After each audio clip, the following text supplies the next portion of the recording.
Jeez. So, if you're black in Baltimore, I always joke, it's a rite of passage. You have to go to the Blacks and Wax Museum in Baltimore. Every black person that's from here has been to the Blacks and Wax Museum. Even if you don't remember it, like 5, 6, 7, 8, 9 years old, you've been to the Blacks and Wax Museum. And also, I wish I had the image up here because, people oftentimes talk about how we don't have the solution to our own problems, and they just showed it to us. Right. And so all we need to do is invest in the Blacks and Wax Museum so we can stop saying we don't have. We can't create. No, it's there. The vision's there. We need to put our money, time, and talent into this institution. Because I can tell you, my entire life, I grew up in Baltimore, and I just now saw those row homes come down. And I think that oftentimes we don't see the vision. Like we don't see how things can manifest. And so we're at a crucial time. And Dr. Joanne Martin, she may be a little mad at me for saying this, but I put her in the same category of black folks who've been fighting for our people and for an institution like this. And we need to hold her up and lift this institution up so that way it can thrive for years to come. Because in 10, 15, 20, 30 years, we shouldn't be saying, oh, what happened to the Blacks and Wax Museum? We should be saying, look at the Blacks and Wax Museum and look at what we invested in. So I just want to make sure that we understand when we talk about investment and economic development, these are the types of places where it begins. So we need to put our money, time, and talent into the Blacks and Wax Museum so it can thrive for the future. Just saying. So, with that, we've taken up enough time from John and Calvin. So I'll introduce them to give our presentation for tonight about economic development. Mr. John Lewis is the president of the Holcomb Bank Community Development Corporation, and Calvin Young is the executive vice president of Holcomb Bank's Community Development Corporation. For people who do not know or may not know, Holcomb Bank is the region's, as far as I understand, the region's only black-owned bank. So if you have an account to put into Holcomb Bank, you should open a bank account at Holcomb Bank. I think people should do that. You should open accounts in black-owned institutions. But so I'll introduce them so they can get started for tonight's lecture on economic development. So, John. Calvin? Yes, open a bank account at the Holcomb Bank. Let me just clarify really briefly because Adam just gave me a serious promotion. My name is Calvin Young. I'm Vice President of the Community Development Corporation at the Holcomb Bank of Maryland. And to my right is John Lewis, Executive Vice President of both the Community Development Corporation and the Holcomb Bank of Maryland. So we'll talk about how we're structured, but as you see there are multiple different entities. So he's head over 2 of the entities. The second in command, you could say, at the bank behind our CEO, Mr. Joseph Haskins. So real quick, a little bit about me. I'm born and raised in Baltimore, went to Poly, studied in, that's right?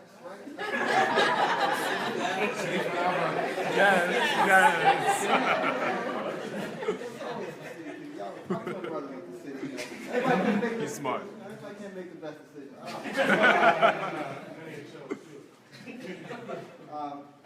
Went to Poly, studied engineering, then went into industry and engineering before going to business school, coming back to Baltimore, ran for mayor in the 2016 Democratic primary, and then had the privilege of coming to the Holcomb Bank of Maryland and working for my boss, John Lewis. John, you want to introduce yourself?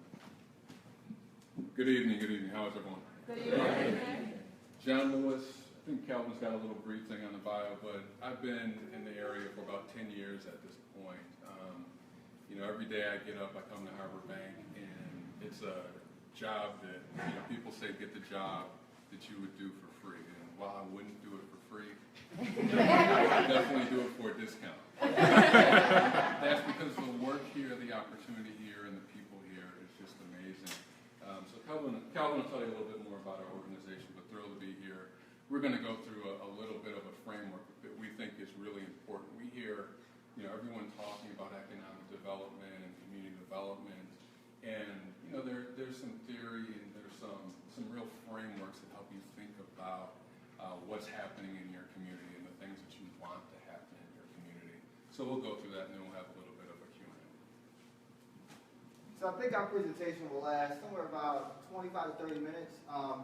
If you have any questions as we go through, by all means, throw your hand up and we'll be happy to entertain. But first, let me introduce you to the Holcomb Bank of Maryland for those who are not aware of who we are. We were founded in 1982. It is the only African-American owned and managed bank in the state of Maryland. It's one of only 19 in the country. And there were 20 in the country about 3 months ago, but Seaway in Chicago is now defunct. So now there are 19. So it's a gem And the way that we're structured is really under 3 different entities. The main being the mothership, the Holcomb Bank of Maryland, which is Maryland Chartered Bank, takes deposits, gives loans, does everything every other bank does. The second is to your left, to your right, my left, our community development entity, Holcomb Bank Shares Community Development Entity, which is a 6-time winner of the New Markets Tax Credits Program. So,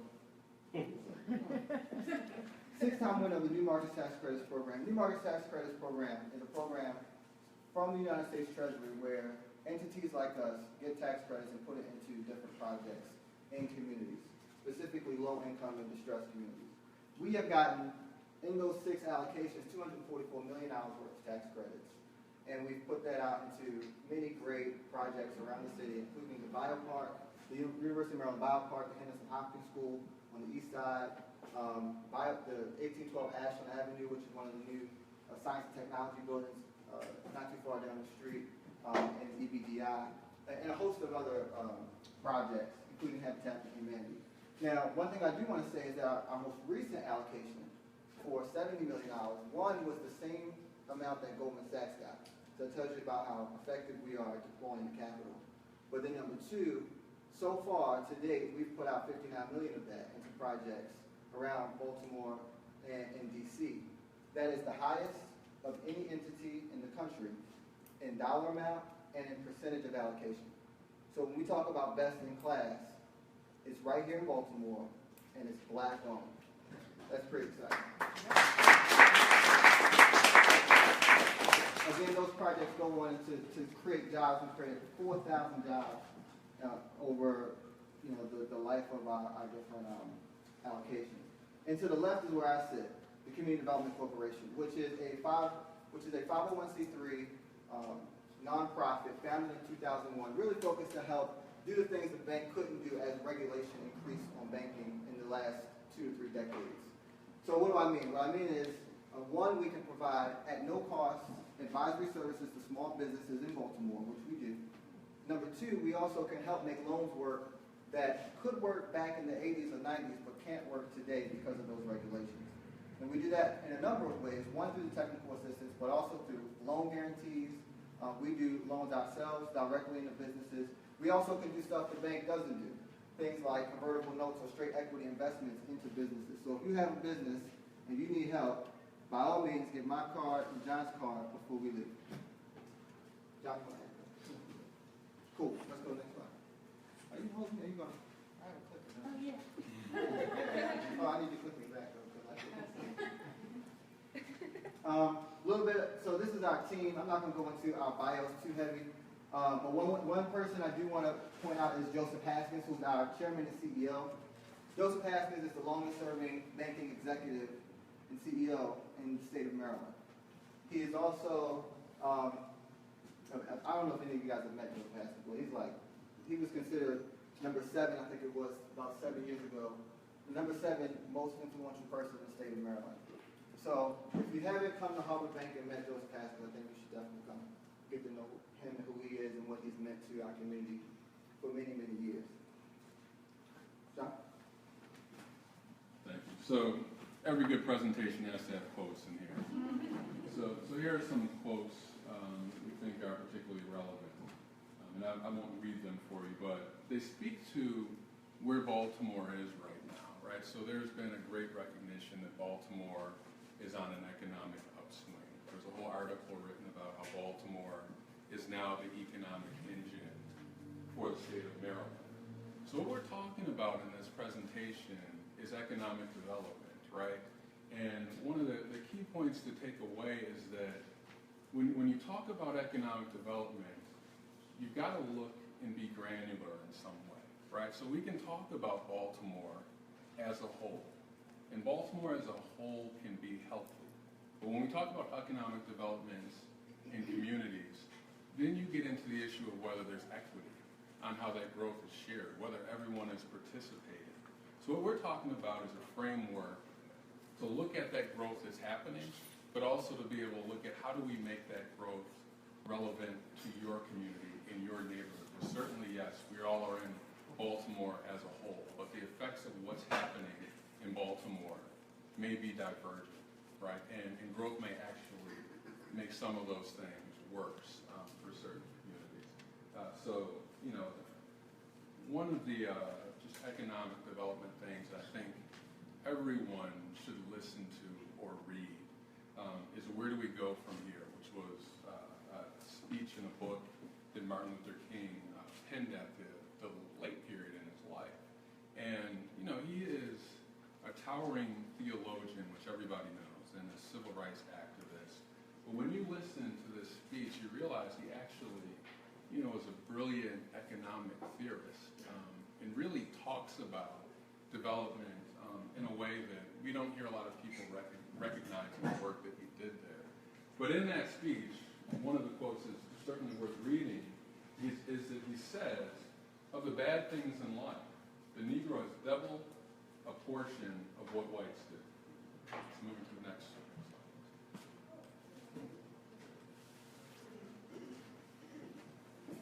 So what I'm going to do, I'm going to set the stage for Calvin.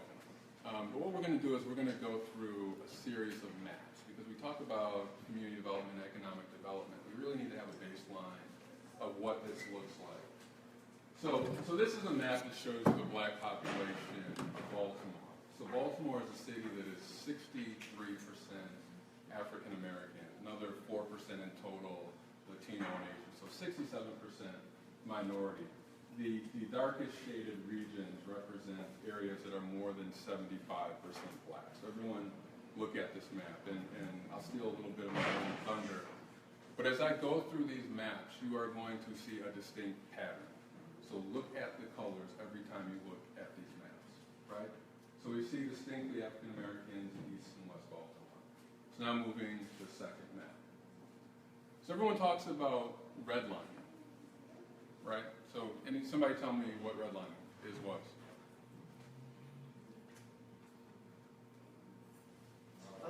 From my recollection, there are a couple of forms of redlining, Okay. but it's all based on either economics or political power. Okay. Okay. Anyone else? Go on. Redlining could be, as I recall it, is when a financial institution will deem something desirable risky. So in this case, it looks like the housing areas, the neighborhoods, they were less likely to invest or provide financial support or insurance in areas that are deemed red or risky, something like that. Okay. Someone else? When banks refuse to finance a particular area based on race, kind of sort of like that. Right. Okay. So we're all there and in the ballpark, and that's why I think it's really important to have crystal clarity on what it was, right? So as you see this map at the top, it says the Homeowners Loan Corporation, right? The other institution that supported redlining was the Federal Housing Administration, so the FHA, right? The same people that everyone wants to get the 3% down, 97% debt loans from, right? So they produce a map, right? And this map is in a number of communities, right? So you can go online, you can type in Charlotte and find the same kinds of maps. And these maps were colored in different ways, right? So the green area was type A, designated the best. So invest there, make loans there, those are good areas, right? The blue areas were also good areas.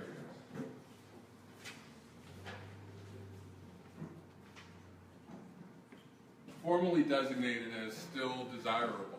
So that was the label. That's how formal this is, right? So you've got best in green in an area. You've got blue, still desirable in an area, right? And then you had the yellow. And the yellow area signified starting to decline area, right? And then you had the red area. And this is FHA. You know what the moniker was for the red area? It was hazardous. Wow. Hazardous, right? So you have real policies that said this is what the investments in communities should look like. So banks, other institutions didn't make investments in hazardous areas, right? You couldn't justify that to your regulators. It wasn't good business, right? They didn't make investments in yellow areas for the same reason, right? So when you don't have investments being made in communities, so first, you can't get a mortgage, so the housing stock declines. But then you don't have a mortgage, so you don't have home equity. So you can't start a business. So the businesses decline. So the houses have declined. And the businesses have declined. And then we know what follows. The schools decline. Then crime increases, right? So that's this, right? So I think, we always think about redlining as this ethereal term, and it's a real thing that really happened that was really structurally enforced. There was intentionality around redlining.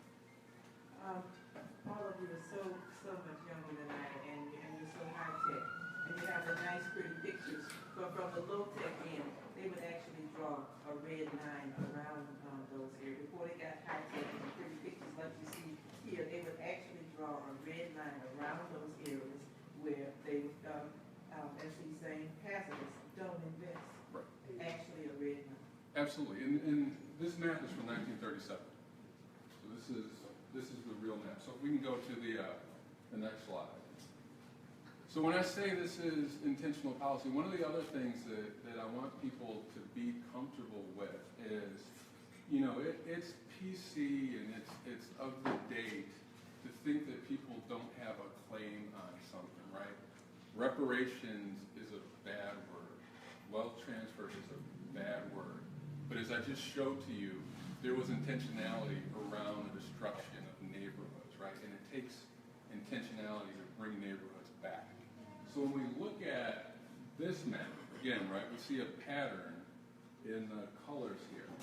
So in this map, what you're looking at is the census tracts and how many decades they've been in poverty. So the darkest tracts that you see here have been in poverty for 50 years. 50 years, right? And as you get lighter, you just go down a decade. So the next lighter brown is 40 years. And then you're looking at 30 years. But again, you see the overlays in the maps. We can move to the next map. So this map, again, looks similar, right? African Americans get a double portion of everything, right?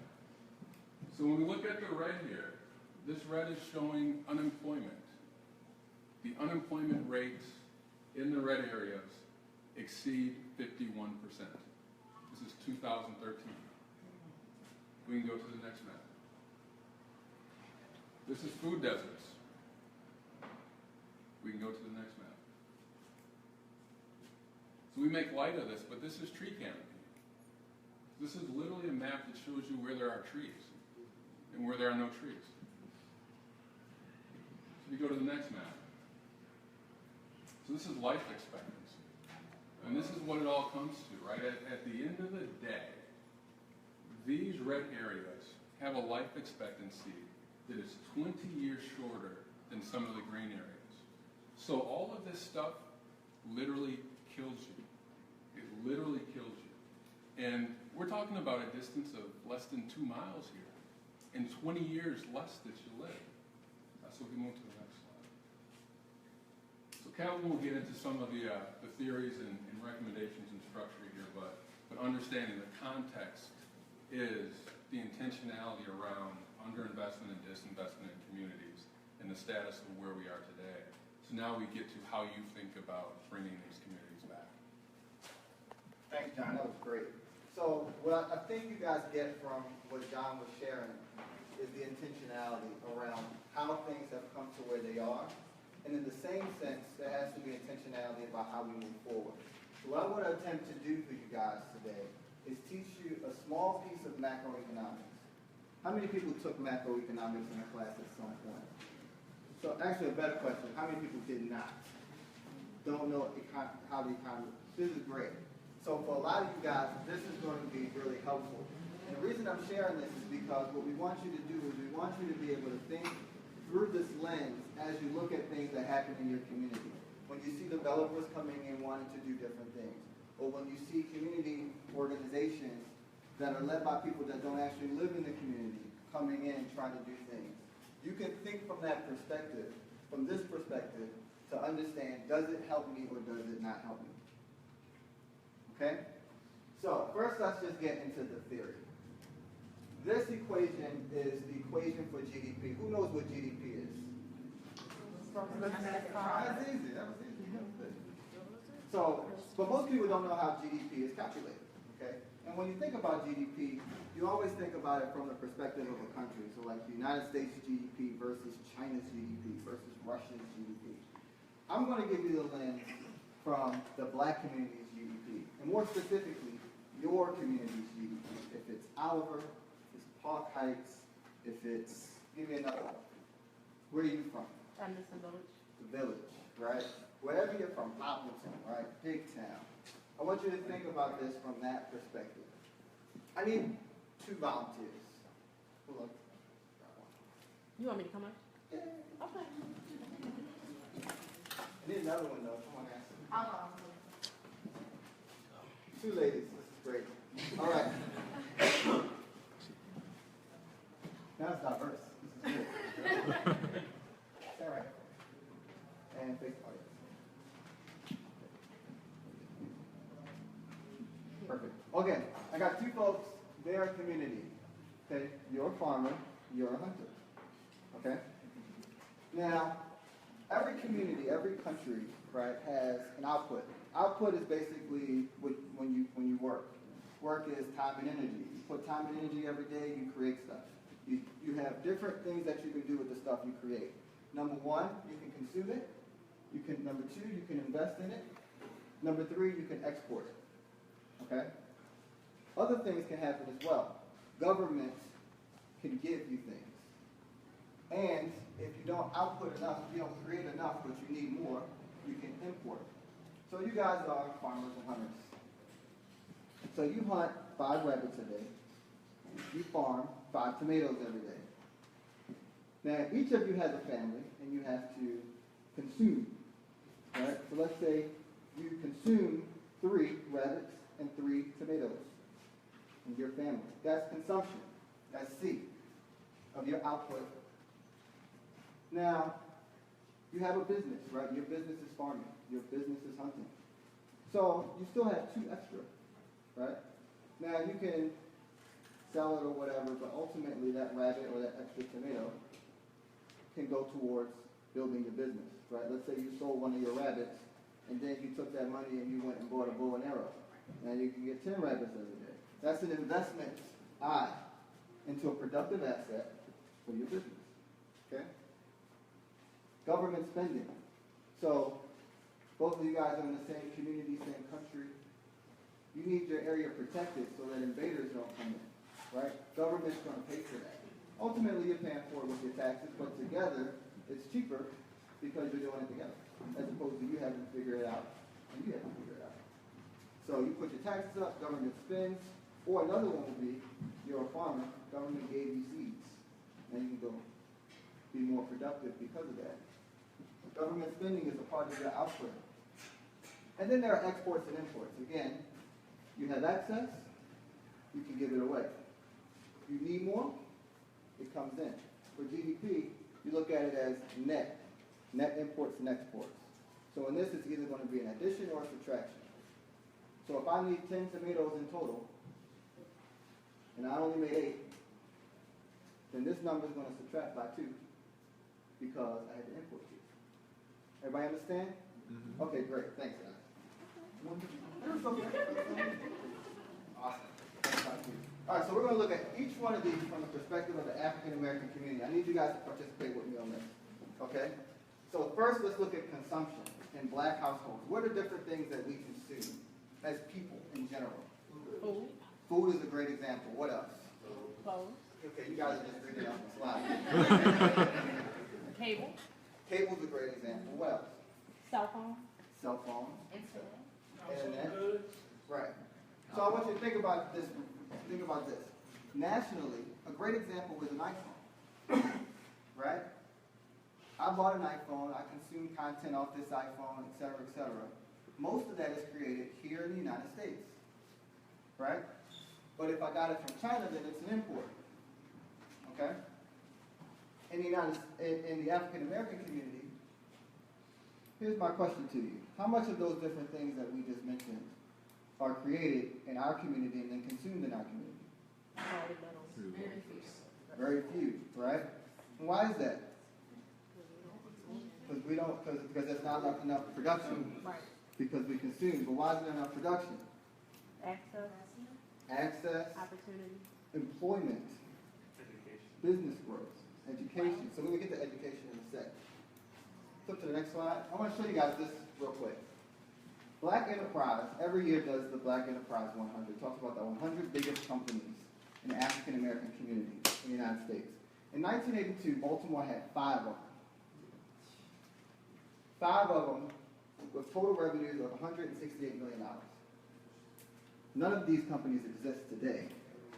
Not only do none of these companies exist, but what we decided to do, because you know we're bankers and we like numbers, we decided to say, what would this look like, these 5 companies, if they still existed today?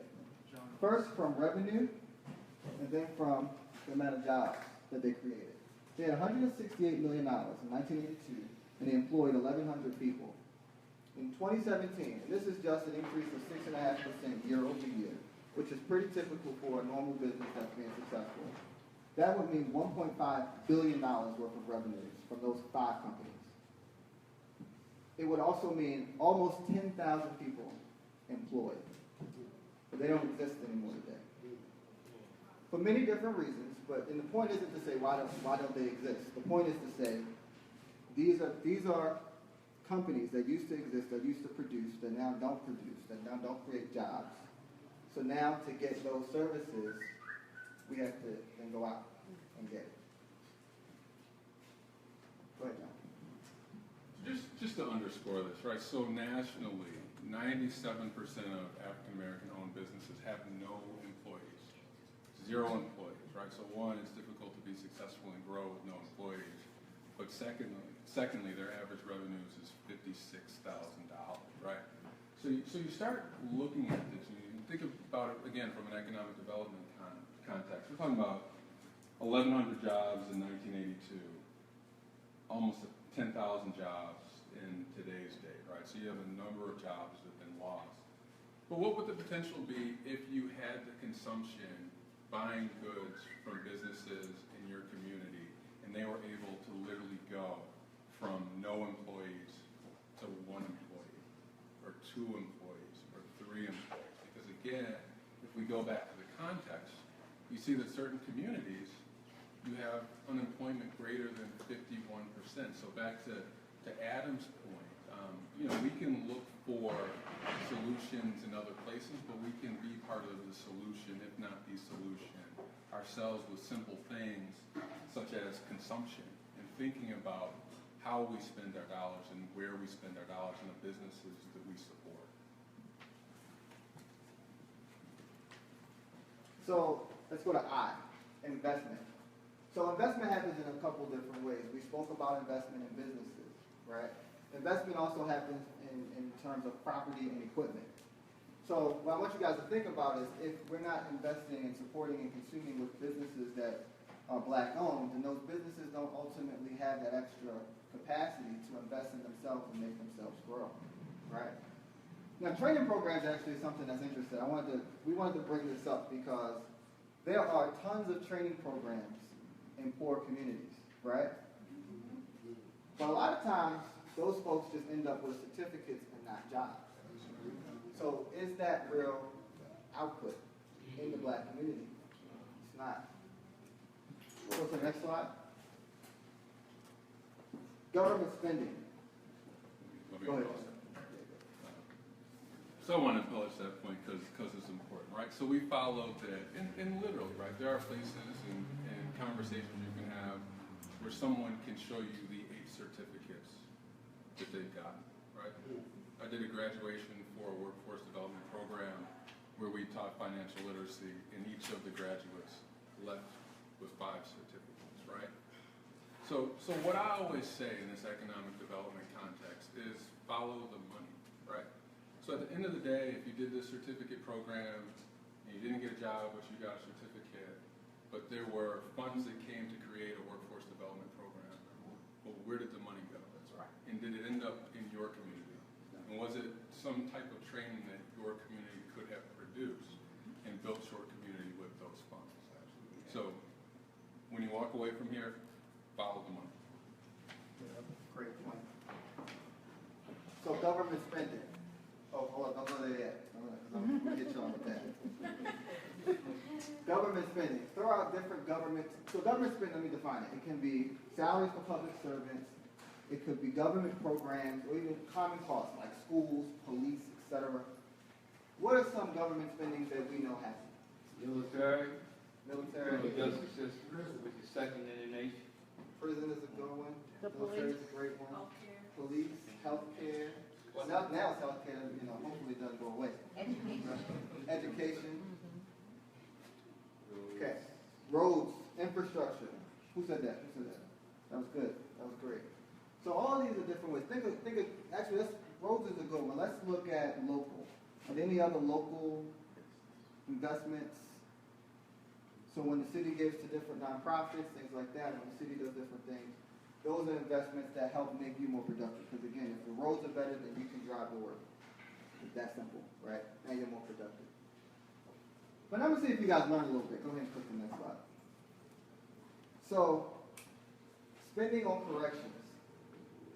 Remember the other maps. Remember how things overlap. In the darkest green areas, spending on corrections is more than $15 million. Is this good or bad? Well, why is it bad? Because I mean, I thought it was good. I thought investment into... you can invest that money into rehabilitating people versus throwing them in jail. That system has to be fed. Say it louder. That system has to be fed. What do you So mean? if they're spending money on corrections, that means they've got to find people to spend their money on, which means they have to arrest people in the system to spend money. You guys want me to repeat that in back? Okay, he said the system has to be fed. So if we're spending money on corrections, then we also have to spend money on police and to round up the folks that ultimately have to be in corrections. You give a comparative analysis.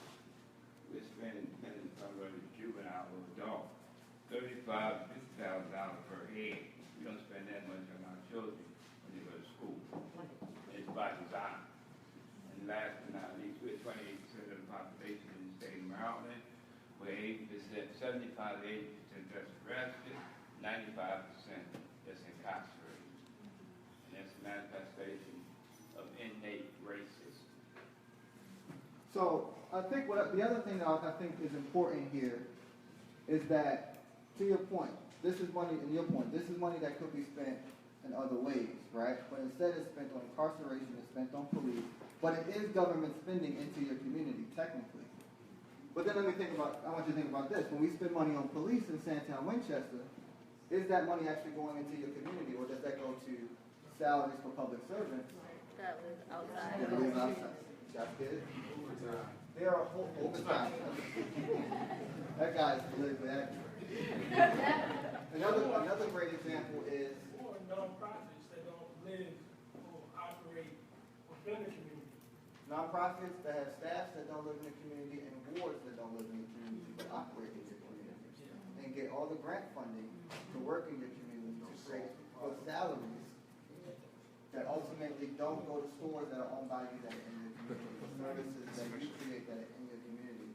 Does that make sense? You guys are seeing this picture? So I'm going to keep saying it though, right? So let's literally, again, follow the money, right? So $15 million goes into whatever you're doing, ending with people getting locked up. Well, where are they getting locked up? Jessup? Right? I mean, there are literally communities in this country that are built around prisons, right? Everybody hears about the prison industrial complex, right? But we know how much it costs to incarcerate someone, right? So something that's a cost is a revenue to someone else, right? So this is not a small industry. It's not a small business, but follow the money.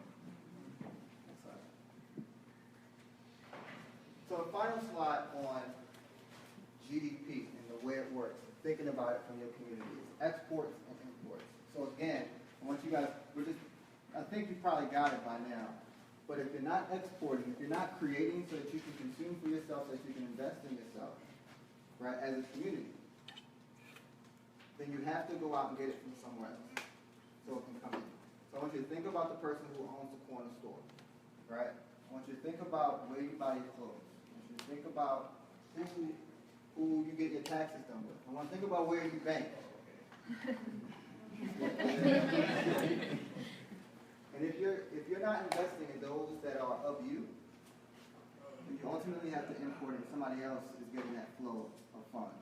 Now I'm gonna shamelessly take this opportunity to talk about why getting a bank account with Harbor makes sense, right? Because when you put your dollars, your deposits into a black bank, like Harbor, we know our community. And we can give loans in our community. 18% of our loan portfolio is guess where? Sandtown, Winchester. Harbor Bank of Maryland. So I want you to think about that. I want you to think about what bank is actually talking to you about this. You won't see Wells Fargo or Chase or any of those other banks coming in to tell you about how to help your community. We do it because when you do that, when you put your deposit in our bank and we make loans into Sandtown and other places, and then we make money that pays our salaries so that we can come out and do things like this and help to move this thing into the vicious cycle that makes it all work. Okay? All right, that's my shameless plug. Next slide. All right, so we're almost at the end of this, but I want to talk about some kind of big themes because I think, you know, and again, in this community development, economic development parlance, we get things and concepts thrown out there. We really need to dig deep and we really need to say, okay, well, what does this really mean for us? So I'll go through a couple, right? So one, you know, the city and the state and just urban planning in general likes these concepts of building from strength, right? And we all hear about anchor strategies, and the definition most commonly understood of an anchor is a big hospital or a university, right? But we start off with a bunch of maps, right? A lot of these communities don't have what people would look at and traditionally call an anchor, right? Or positions of strength. So what does this policy mean? That for another 50 years, they'll have outsized poverty until all the development gets to them and there's strength close enough to them to make it worth making an investment there, right?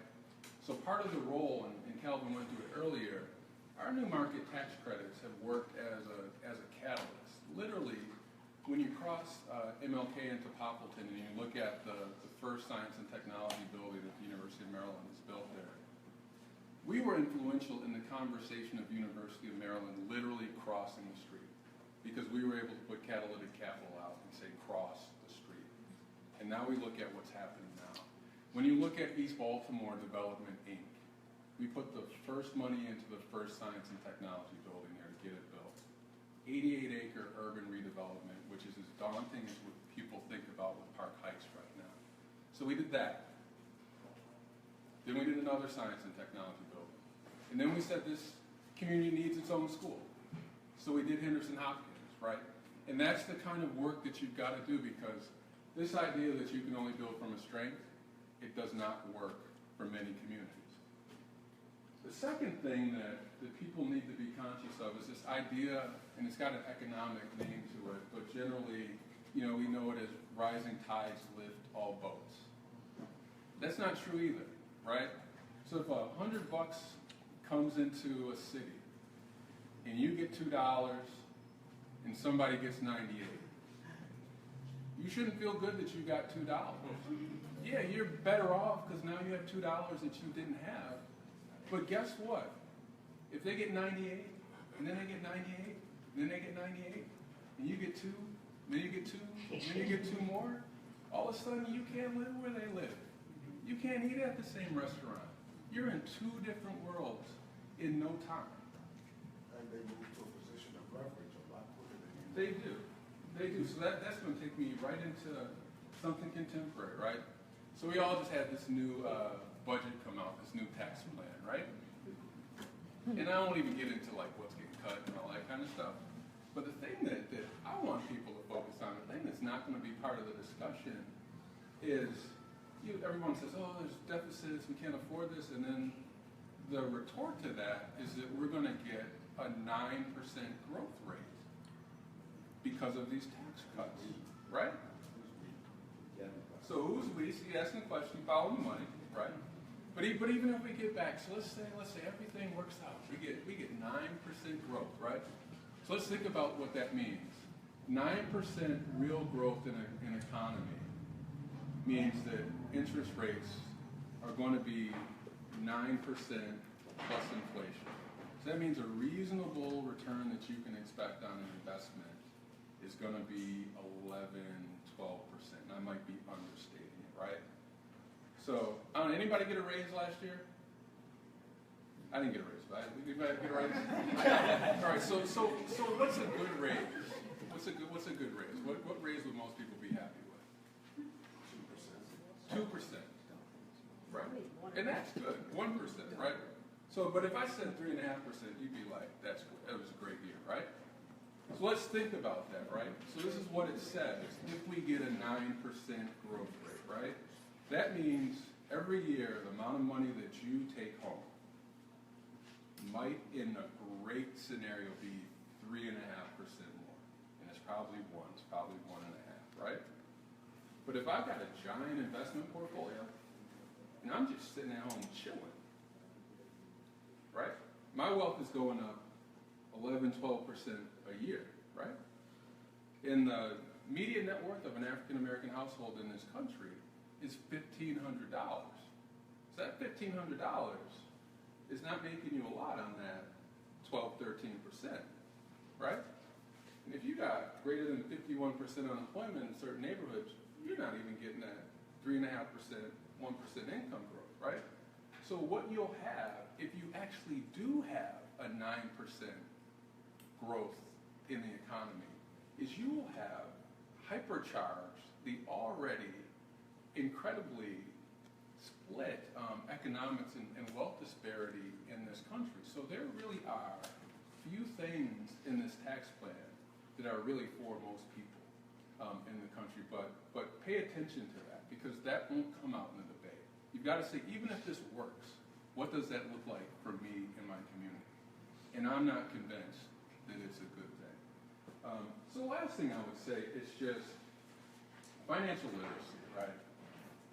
So this is the underpinning of everything. I think, we grow up in our communities not talking about money and not talking about wealth, right? Your parents don't talk to your kids, your brother don't talk to your sister, the guy that sits next to you in a cubicle, you don't talk to him about what salary he makes, and you guys have the exact same job, right? It's just a taboo thing to talk about. And what that has ended up doing consistently is aiding predatory practices that have destroyed wealth in our community. I'll give you an example. So I had someone come into my office that had gotten a really bad auto loan that I'll get into, looking to say, can you fix it, right? And at that point, there really isn't much that I could do. So 2009 Nissan Maxima. Kelly Blue Book, if it's pristine, low mileage, $10,000, right?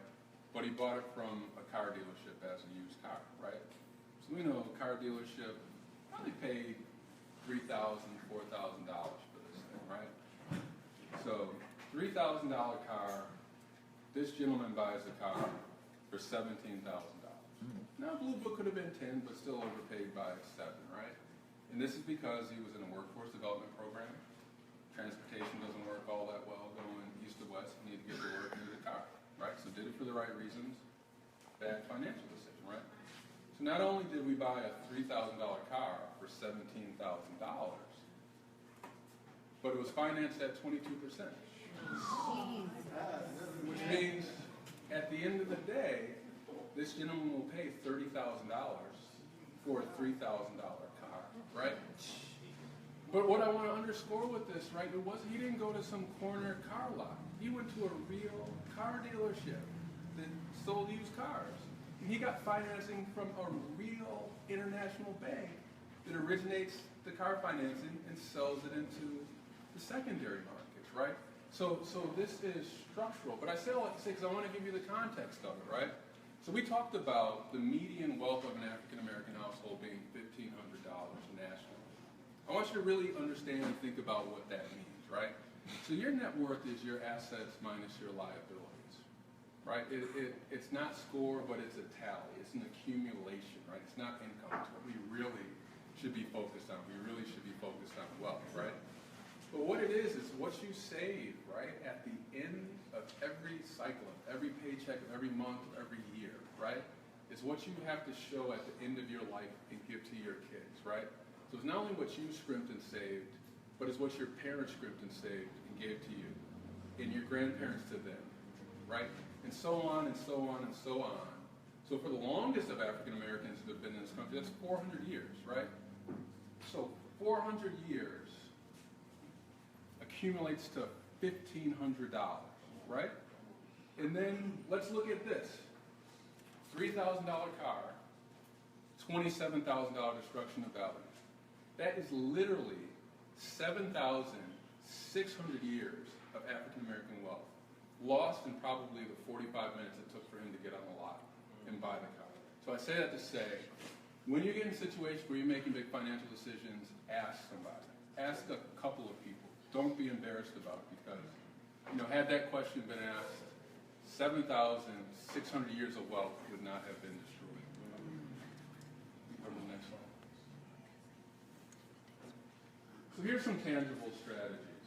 So the first thing I say is support and protect your institutions. So support this institution that you're in. Selfishly, but not selfishly, support Harbor Bank. So banks do a lot of things, but one of the things that banks do that no other entity can do is that we can take deposits. We can take federally insured deposits.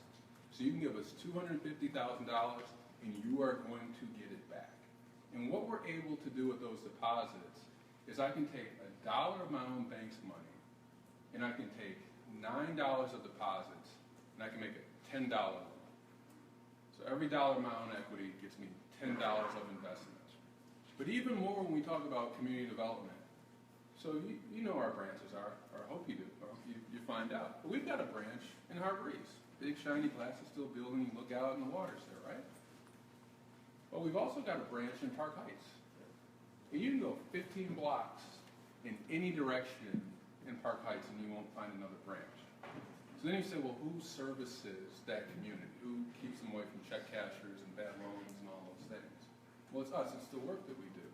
But the other thing that's unique to a bank from a community development perspective is those $9 of deposits that I can use and put one of my dollars with to make a $10 loan. Well, if I only have $1 in deposits from Park Heights, I can go get $8 from Harbor East. And I can make a $10 loan in Park Heights. Nobody else can do that. No one else can do that. That's the power of a bank. That's what a bank does. Banks are central to economic development and capital. But I say protect your institutions because we can't take them for granted, right?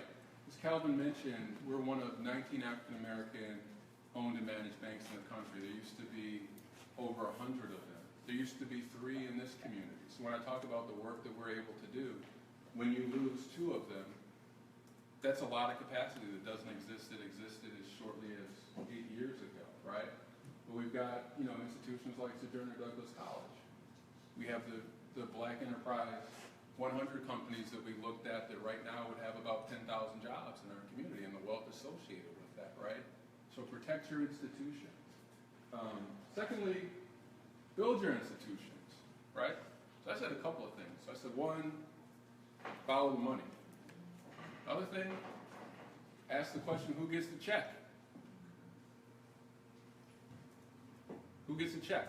And what I mean by that, right, is oftentimes somebody in the community is doing the work, right? You're doing the work. But there's somebody sitting above you that gets the check.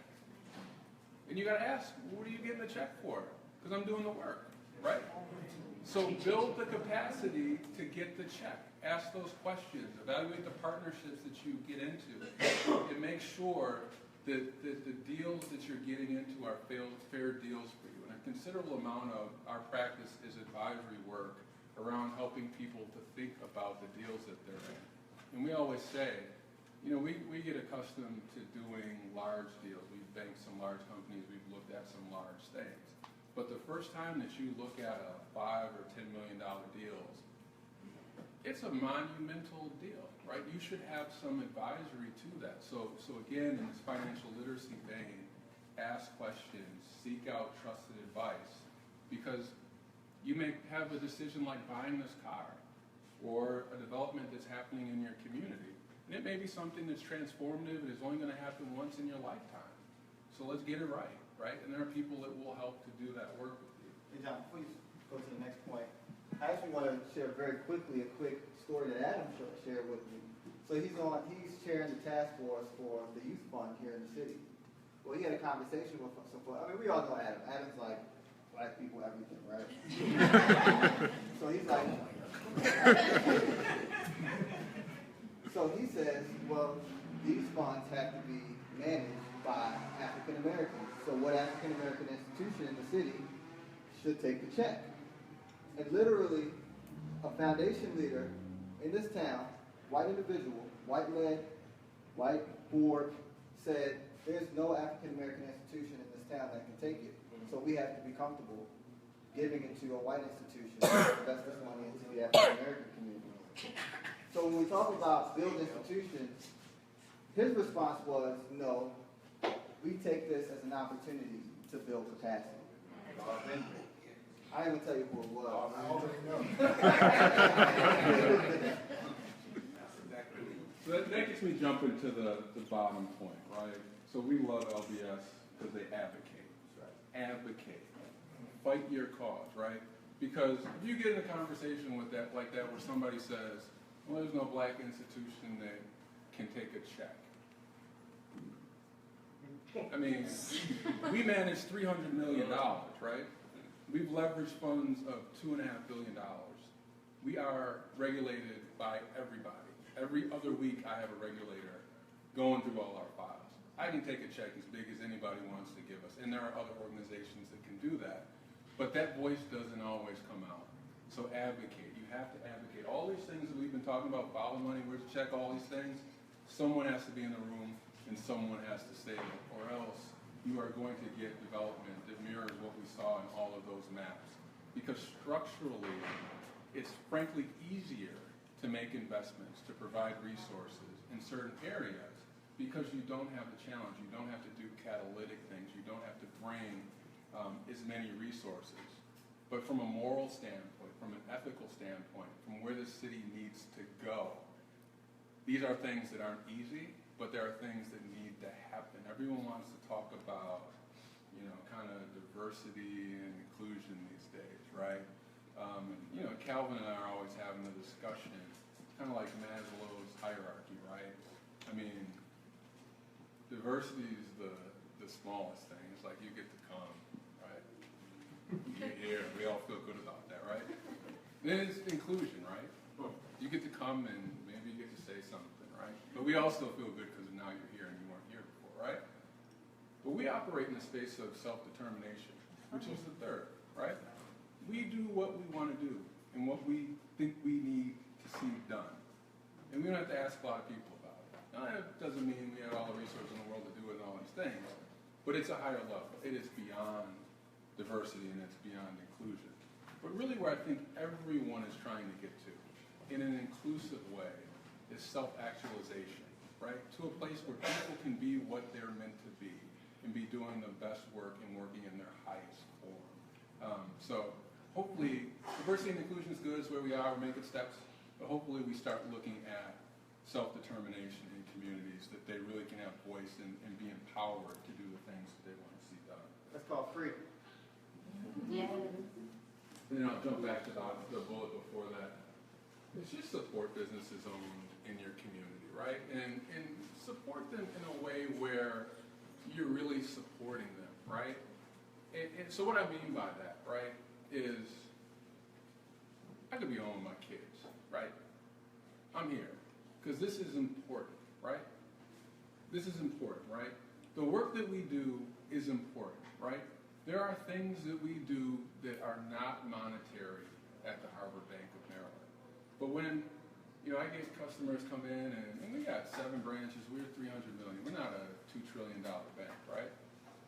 So I I got all the online capabilities as everybody else, but it might not look like a $2 trillion institution, right?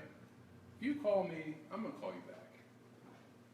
It might not happen in 2 minutes, but I'm gonna call you back the same day, right? And we're gonna figure out where you need to be. And I say that to say, we penalize our businesses because they oftentimes are in our communities doing the things that we need to get economic activity in our communities, but we're not willing to pay that extra 5 cents, right? There is a little bit of inconvenience, right? And everybody wants to tie everything back to the civil rights movement and all that. But that was inconvenient, right? That was inconvenient, right? So sometimes getting things that you want to happen, that you need to happen, are going to be in a way that's a little bit less efficient, a little bit more inconvenient than some other offerings that you might have. And you are going to find that, right? We talked about it. 97% of African American businesses have no employees. So don't expect them to be Walmart, but expect them to be in your community. Expect them to hire in your community. Expect them to invest in your community, right? Because that's how it works. It's cyclical, right? So again, to Adam's point, everything that's needed to create economic development in communities is there. It takes advocacy, it takes consistency, it takes intentionality around it, but it's all there. And Calvin, you can speak to points you want to make from Maynard Keynes. Maynard Keynes, oh yeah. Maynard Keynes, and I think this is the last point, unless John has anything else. Maynard Keynes, I don't know, who knows who Maynard Keynes is? A bunch of you guys. Maynard Keynes was a British economist in the late 1800s, early 1900s. And during the Great Depression in 1933, he said that, typically in a depression you see that, it happens because of famine or war, and ultimately the way you get out of it is by self-determination, by hard work, by real grit. Right? People just roll up their sleeves, get it going, and they come out. But what they saw in 1933 was not that. What they saw was that people just did not believe that the economy was good, and ultimately it became self-fulfilling. So I want you to think about that from our perspective, from our community. And when we talk about black people ain't this, or black people ain't that, or black business, et cetera, I want you guys to take all that out of your vocabulary. Start thinking optimistically, because by that, then it gives us at least the first step towards righting these wrongs. It's not by itself going to right these wrongs, but what I can definitely guarantee you is that if you think pessimistically, it will self-actualize. So that's our presentation. Thank you very much.